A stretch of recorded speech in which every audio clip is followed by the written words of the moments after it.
Hola, hola, hola, hola.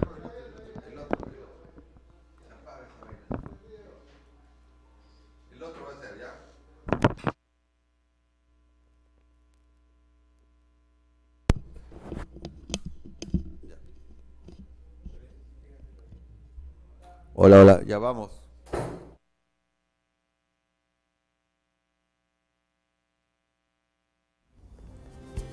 Los tiempos cambian, la verdad no. Muy bien, amigos, empezamos las entrevistas aquí en La Noticia Perú, nuestro canal digital del diario La Noticia. Y ahora vamos a hablar de todo lo que ha sido las protestas de la semana pasada, estos pequeños focos que se están encendiendo de alertas a nivel nacional, cierre de carreteras, desabastecimiento. ¿Qué pasa en el sur del país, en la zona andina, en Puno? Bueno, estamos conectados vía Zoom con el analista político Iván Arenas, quien nos puede dar algunas luces de lo que está pasando en el país. Iván, mi, mi primera pregunta sería, ¿qué está pasando en el país? ¿Qué está pasando en el sur del país? ¿Y por qué sucede todo esto? Rafael, ahí tendríamos que hacer un análisis, digamos, de diferentes escenarios, de diferentes perspectivas además.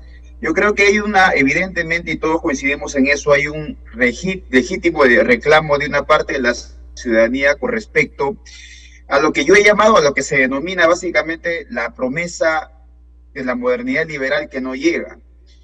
Por ejemplo, cuando tú ves en las urbes de Cusco, Arequipa o la propia Apurímac, caso Andahuaylas o Abancay, tú te vas a dar cuenta que son básicamente las zonas rurales campesinas las que han llegado hacia las ciudades para poder generar las manifestaciones y eso luego han devenido en algunas protestas violentas. Lo que te quiero decir es que hay un mundo rural campesino absolutamente contestatario, con una desafección sobre esta modernidad liberal que decía básicamente dos cosas. La primera es que íbamos a achicar el Estado en un Estado pequeño, eficiente, pero un Estado que no se meta básicamente en la economía. Y la segunda, que el crecimiento económico y la iniciativa privada iba a impulsar, digamos, la prosperidad. Esta promesa de modernidad liberal no se ha cumplido básicamente por una cosa. Si bien el crecimiento económico ha seguido hacia adelante, tú ves, por ejemplo, la inversión, toda la inversión pública y privada y la inversión en general en el Perú, básicamente el 80% la produce la inversión privada. Pero por el otro lado ves, y donde ha fallado esta experiencia de modernidad liberal, de promesa de modernidad liberal, donde ha fallado es en el Estado, básicamente. El Estado, a pesar de los ingentes recursos, no ha podido cerrar brechas históricas y sobre esas brechas históricas se abre otra ventana y otro panorama. ¿Cuál es eso? Es que la izquierda toma esas banderas, la izquierda las asume como suyas, la izquierda las coloca dentro de un proyecto político y la izquierda finalmente termina alzando las banderas de la Asamblea Constituyente como forma alternativa de esa modernidad liberal. Y hay que decirlo en todas sus letras, la opción no es precisamente la Asamblea Constituyente, porque fíjate tú cómo está Chile en este preciso momento. Chile no termina de salir de un proceso de constituyente que vino desde el octubrismo del año 2019, de octubre del año 2019, no termina de salir. Esos, digamos, son los dos panoramas. Luego de eso, evidentemente, hay grupos violentistas, grupos que ya no obedecen a ninguna racionalidad ideológica o política de cierta parte de la izquierda, sino simplemente son vándalos que lo que quieren Iván, es desatar la Iván, una violencia y el pregunta, caos pero las para poder protestas beneficiarse. que a veces son justas, de reclamos justos, falta de aguas, atenciones en salud, educación, en puro de friaje, se convierten en temas sociales. ¿En qué momento pasan a lo político? Reclamos de una nueva constitución, que salga Dina Boluarte, que regrese Pedro Castillo.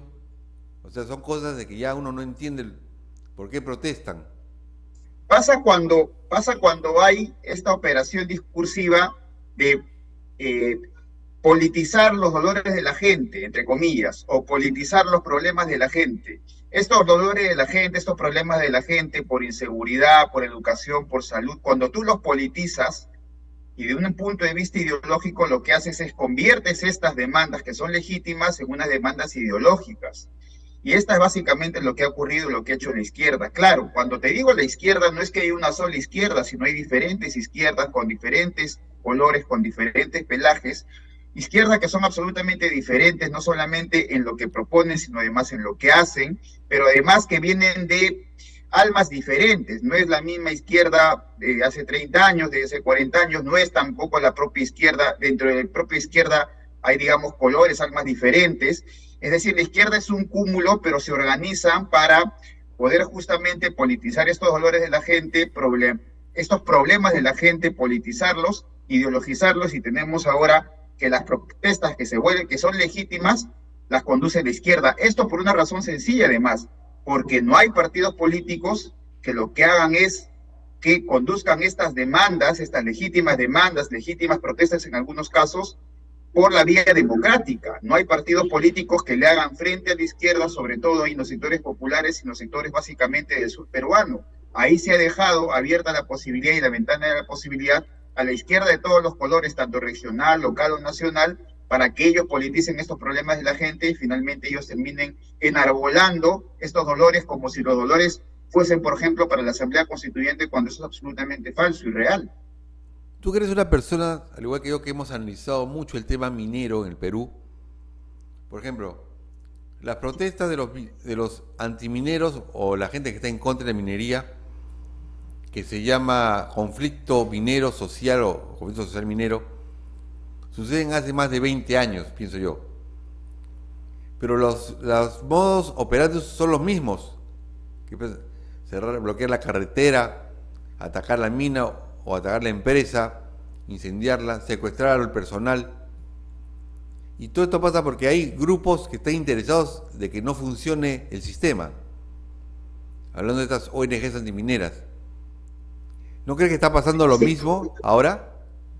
Sí, lo que pasa es que yo creo que eso se ha ensanchado aún más, adicionalmente a las propias ONGs antimineras u operadores antimineros, que además tú los conoces muy bien, hemos conversado sobre ese tema, tú lo vienes además investigando hace mucho tiempo. Además de eso, hay otras dinámicas propias, como por ejemplo la minería ilegal, la minería informal, la minería artesanal. Fundamentalmente estas dos últimas, la minería ilegal y la minería artesanal, que han convertido y que quieren convertir la protesta también como parte de un reclamo contra esta modernidad, porque lo que finalmente se reclama en el capitalismo informal, popular minero, lo que están reclamando ellos finalmente es la formalización a su modo. La formalización la entienden a su modo y se dan cuenta de repente que en la Dirección Regional de Minería hay una olla de corrupción, tanto de Puno, de Cusco, hay una olla de corrupción tremenda en la que ellos no pueden salir y que finalmente el Estado es el culpable porque también les pone estándares ambientales y sociales que no tienen nada que ver con la gran minería. Entonces, este impulso, esta ola contestataria, no solamente son los sectores sociales, sino también, y es importante decirlo y con lo que tocas, también de los sectores económicos del capitalismo informal, del capitalismo popular, que lo que quieren es, en una alianza con los sectores de la izquierda, lo que han hecho es no solamente financiar en algunos casos los paros, sino además potenciar los paros.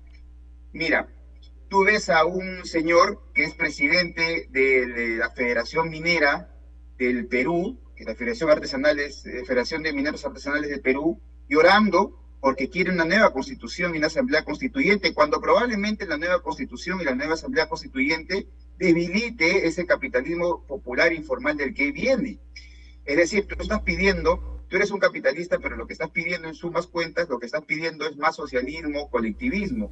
Eso es inentendible. La única manera de poder entender es eso es que el capitalismo popular, capitalismo informal, no ha sido entendido en su real dimensión, y este es un país que no puede seguir dándole espaldas a ese enorme capitalismo popular. Lo que te digo además es que si ese capitalismo popular informal no lo formaliza, no lo pone por la vía legal e institucional, ese capitalismo informal al final terminará pagando los bloqueos, financiando los paros, financiando la violencia, porque lo que quieren ellos es, y además de eso, es una cosa importante que no quiero que se me escape, terminarán finalmente militando en partidos de izquierda, que son los partidos que quieren, que de alguna otra manera proponen una cosa alternativa absolutamente distinta a esa modernidad liberal. Hay muchos Entonces, personajes de si no integras al izquierda capitalismo formal, conocidos. es difícil que veas. Así es. Iván, te decía que existen muchos personajes de la izquierda peruana ya conocidos por nosotros, la gente de prensa, que están años y años en lo mismo, atrás de las protestas y todo. Yo ahora veo una reunión en Argentina que se llama el CELAP Social, donde está el congresista suspendido Pasión Dávila, al costado de Evo Morales hablando, y hay operadores, bueno, como Lourdes Huanca, que dice que Pedro Castillo está secuestrado por una dictadura. ¿Por qué llegamos a esto y por qué permitimos esto, Iván? Mira, porque son parte de la narrativa potente que tiene la izquierda, y eso es importante poder decirlo. Es decir, no solamente en Lima, sino en las regiones del Perú, en todas las regiones del Perú hay una narrativa muy potente que la izquierda ha podido elaborar. O te digo la izquierda, te digo la izquierda en general, a todos los grupos de izquierda. Estas izquierdas identitarias, estas izquierdas maoístas, esas izquierdas más leninistas, es decir, todas las izquierdas, o la izquierda llamada caviar o indefinida, todas estas izquierdas al final lo que hacen se organizan en contra de lo que ellos tienen, evidentemente, que es acabar con el sistema burgués capitalismo. Ahora, frente a eso, como te digo, el gobierno, ni siquiera el gobierno, ya te diré, ni siquiera los partidos políticos que creen en la democracia, que creen en los sistemas de valores de la democracia y la república liberal, ni siquiera estos partidos políticos se han podido organizar para hacer diques de contención en esta zona. ¿Cuántos partidos políticos nacionales tienen activadas, por ejemplo, sus locales en Puno, en Arequipa, en Cusco, en Moquegua, en fin, en diferentes regiones o en las regiones del norte? No hay operadores políticos que crean en la libertad, en la democracia, en los sistemas, en los valores republicanos, no la hay. Lo que han dejado la puerta y la ventana enorme a la izquierda para que la izquierda pueda no solamente desarrollar, sino además que ese desarrollo de su narrativa sea fructífera. Pero además de eso tienes un frente externo muy, pero muy peligroso y muy riesgoso, en el sentido de que tienes a los principales países tuyos o aliados tuyos antes, hace 10 años con la Alianza del Pacífico, caso a México, Colombia, Chile, o tienes a Brasil, o tienes a Bolivia, básicamente están en la lógica de la órbita de la izquierda y todos ellos están dando hacia adelante para poder poner en el país, al Perú, en jaque y en la órbita de el proyecto político que ellos tienen. Un proyecto político además que no tiene absolutamente ningún norte y que básicamente son palabras bonitas, eufemismos. ¿Y tú ves alguna solución a la crisis política, al problema del Perú? Yo lo que creo es que la crisis política del Perú me parece que el gobierno tiene que ser más astuto y tiene que salir de los muros extraparlamentarios o parlamentarios, tiene que hacer una política extraparlamentaria. ¿Y qué quiero decir cuando digo que tiene que hacer una política extraparlamentaria? Es que la presidenta debe lanzar cuanto antes una agenda productiva, una agenda social, una agenda Perú para las grandes mayorías nacionales que están sufriendo en este preciso momento la ola de violencia, de saqueos, las manifestaciones y protestas que algunos vándalos, en nombre de la voluntad popular y en nombre del pueblo, están realizando, por ejemplo, en Ica. Lo que digo es que la presidenta debe tener una astucia política y debe presentarse con el capitalismo popular, los emprendedores, debe hacer una alianza con ellos porque son finalmente ellos los que están sufriendo. Mira cómo, por ejemplo, los transportistas, hay cerca de 25.000 a 30.000 camiones parados. Mira a las empresas de buses, mira a los pequeños y medianos comerciantes, a gente que está que lleva mercancías, que lleva logística. Mira a estos proveedores pequeños que están alrededor, por ejemplo, de la minería, que están sufriendo. Es decir, si el gobierno hace una política extraparlamentaria, estoy seguro que la va a ganar, pero tiene que declarar una agenda social, una agenda productiva para el pequeño y mediano empresario, para el Perú popular y emergente. Iván, última pregunta, sí, con ojo político.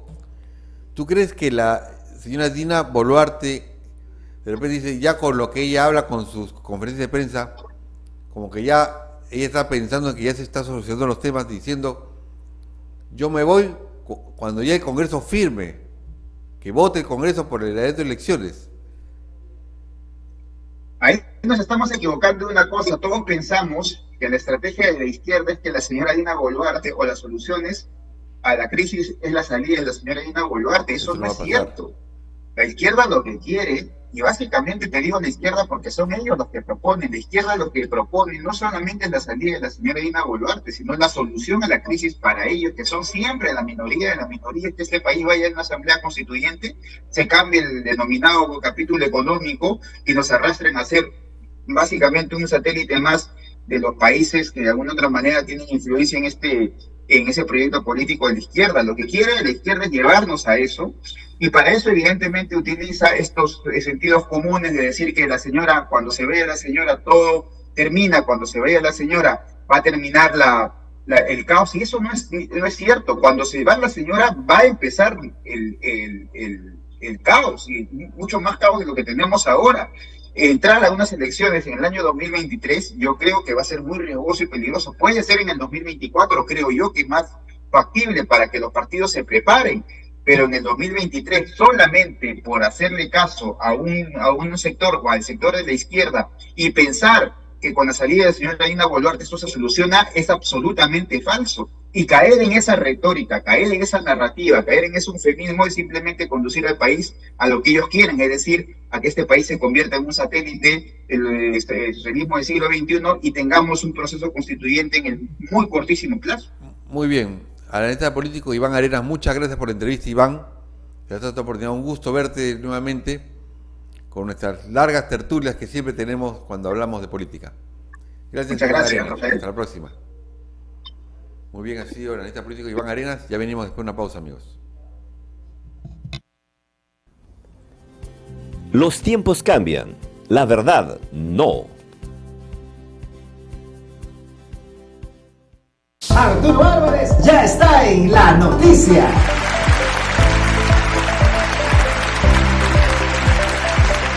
Tertuleando con Arturo Álvarez, desde este viernes 3 de febrero a las 6 de la tarde. Arturo Álvarez ya está en Ley vista desde una óptica femenina. El nuevo programa de La Noticia Perú. Especialistas en temas jurídicos se unen para crear este nuevo programa. Las doctoras Maribel Martínez, Catalina Veratudela y con la conducción de la doctora Ana Vargas. Muy pronto, aquí en La Noticia Perú. Empoderadas. Desde este jueves 26 de enero, de 5 a 6 de la tarde, invitado especial el doctor Willy Ramírez, representante del Colegio de Abogados de Lima en el Jurado Nacional de Elecciones. Los tiempos cambian, la verdad no.